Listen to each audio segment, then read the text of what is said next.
Dans le courant des années 2000, alors qu'il mène une carrière bien remplie chez TF1 et LCI, le journaliste économique Jean-Marc Sylvestre découvre qu'il est atteint d'un cancer de la prostate. Discret pendant ses longues années de combat, il parle aujourd'hui plus librement de cette rude maladie qu'il a finalement réussi à vaincre. En avril 2021, il a d'ailleurs sorti un livre intitulé Tout n'est pas foutu, le cancer a sauvé ma libido et paru aux éditions Albin Michel. Un ouvrage qui a aussi servi de support pour annoncer, ou plutôt révéler, son cancer à ses enfants. Invité dans l'émission Chez Jordan ce mardi 14 mars 2023, Jean-Marc Sylvestre est longuement revenu sur le cancer qu'il a dû combattre par le passé.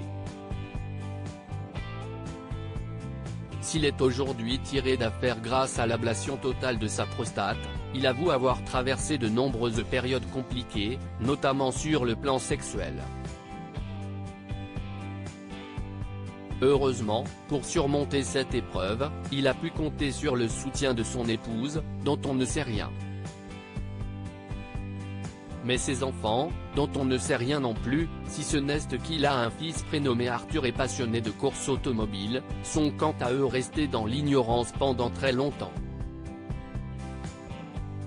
Lorsque Jordan Deluxe lui demande à qui ça a été le plus difficile d'annoncer son cancer, Jean-Marc Sylvestre est submergé par l'émotion. Les enfants, a-t-il lâché dans un souffle avant de préciser, d'ailleurs ils ne l'ont pas su. Jusqu'à la sortie du livre, 15 ans plus tard, note de la rédaction. Ils ont été formidables. Visiblement encore très ému à ce souvenir, le journaliste de 76 ans affirme cependant avoir des remords. J'ai regretté un peu mais ils ne m'en ont pas voulu, ils ont été formidables.